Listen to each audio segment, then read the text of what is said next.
मीरा जी के खेल को बदल दिया, खेल को बदल दिया। देखिए कृष्ण की याद में कैसे डूबे। मेरे एक दिन का प्रवचन आप याद करिए, मैंने स्टोव का उदाहरण दिया था कि पहले जब स्टोव जलाते थे तो बर्नर को गर्म करने के लिए कच्चा तेल उस पर निकाल के फिर बर्नर गर्म करते थे, और चाय बन गई तो हवा निकाली, स्टोव बुझ गया।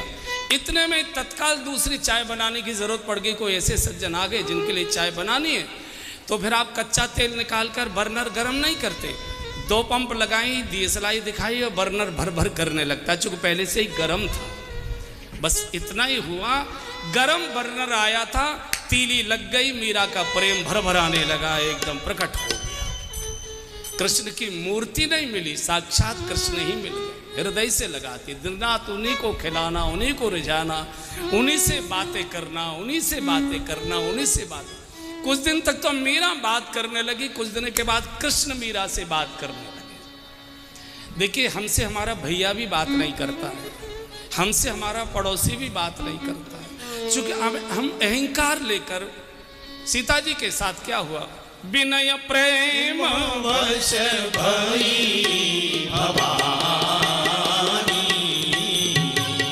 विनय प्रेम वश भई भवानी, खसी माल मूरति मुस्कानी, खसी माल मूरति मुस्कानी, हाँ जी खसी माल मूरति मुस्कानी,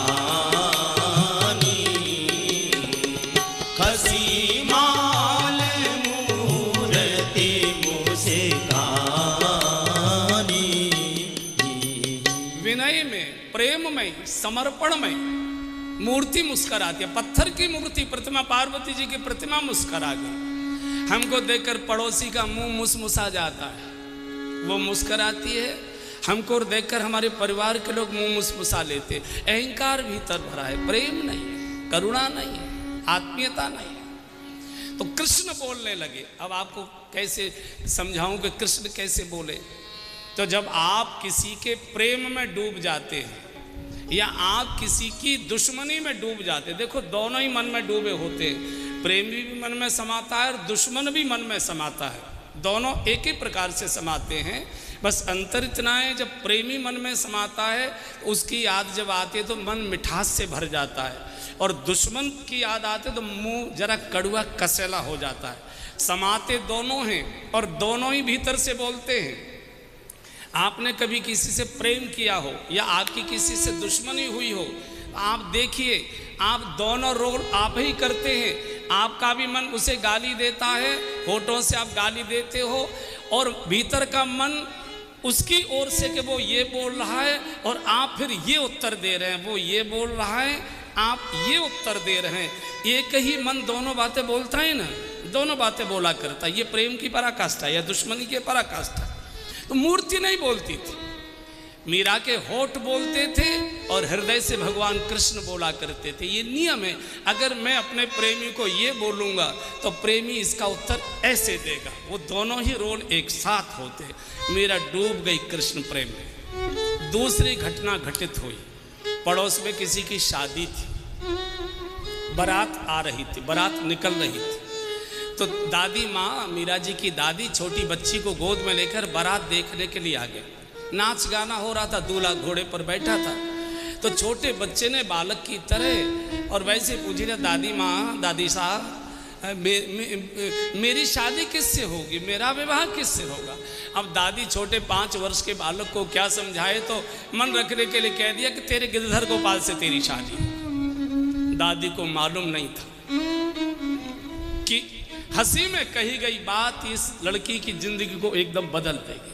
और जैसे ही दादी ने कहा कि तेरी शादी गिरधर गोपाल से कराएंगे, बस छाती से लगा, और उसी दिन से पति भाव में मीरा जी डूब गई। शादी हुई मेवाड़ के राणा को, भोजराज जी के उनका नाम था, उनके साथ शादी होके जब शादी हो गई। पिता ने पूछा, बेटी कोई अपने मन की चीज बताओ, तुमको हम क्या दे, बाकी दान दहेज तो हमने दिया है ससुराल वालों को, तुम बताओ। बोले, पिताजी मुझे मेरे गिरधर गोपाल दे दीजिए, मैं इनको ही साथ ले लूं। फेरे भी पड़े थे, तो दिखाई तो दे रहा था ब्राह्मणों के कि भोजराज के साथ पढ़ रहे हैं, लेकिन मीरा की गोद में छुपे हुए भगवान कृष्ण थे। वहां से उन्होंने शादी की रचना पूरी कर दी। मेरे तो गिरधर गोपाल। शादी होकर जब ससुराल में आई तो बहू को किसी न किसी देवस्थान में मंदिर में ले जाया जाता है।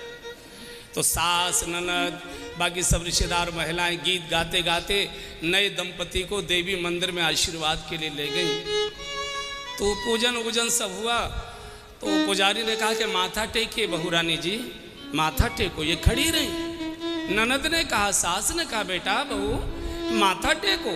जब ननद ने बहुत कहा, भाभी माथा टेको ना, देवी माँ आशीर्वाद देंगी, सुहाग अमर होता है इससे सुहाग अखंड रहता है, गोद भरती है, पुत्र रत्न प्राप्ति होती है, घर में धन धान्य बढ़ता है, सुख समृद्धि आती है, देवी माँ को प्रणाम करो।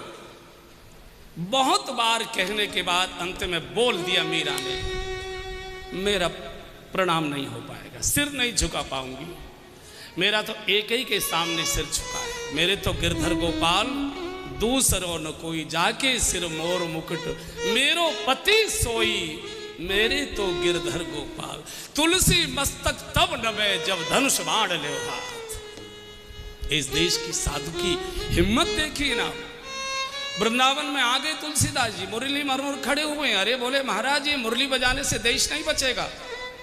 इस समय सारा भारत दिल्ली शोरवा जगदीश्वरवा कर रहा है, गायों की हत्या की जा रही है, मंदिरों के शिखर गिराए जा रहे हैं, धर्मांतरण हो रहा है, हिंदुओं के कत्ल किए जा रहे हैं, कुओं में हिंदुओं का रक्त भरा जा रहा है, और आप बंसी बजाएंगे? कब तक ये मुरली बजानी है आपको? मेरा मस्तक नहीं झुकेगा। तो भगवान बोल पड़े, कब झुकाओगे? बोले, जब धनुष बांध ले हाथ और श्याम सुंदर ने मुरली फेंक दी और धनुर्धारी हो गए। ये भक्त की ताकत है, हम जैसा चाहें वैसे। भगवान भक्त के वश में। भक्त निर्णय करता है कि ये रूप चाहिए। प्रणाम नहीं किया, सास ननद बाकी और रिश्तेदार कैसी उल्टा कैसी कुटिल, ये तो बड़ी, ये कहाँ टिकेगी, ये तो बड़ी उद्दंड है, ऐसा बहुत प्रकार से त्रास देने लगे।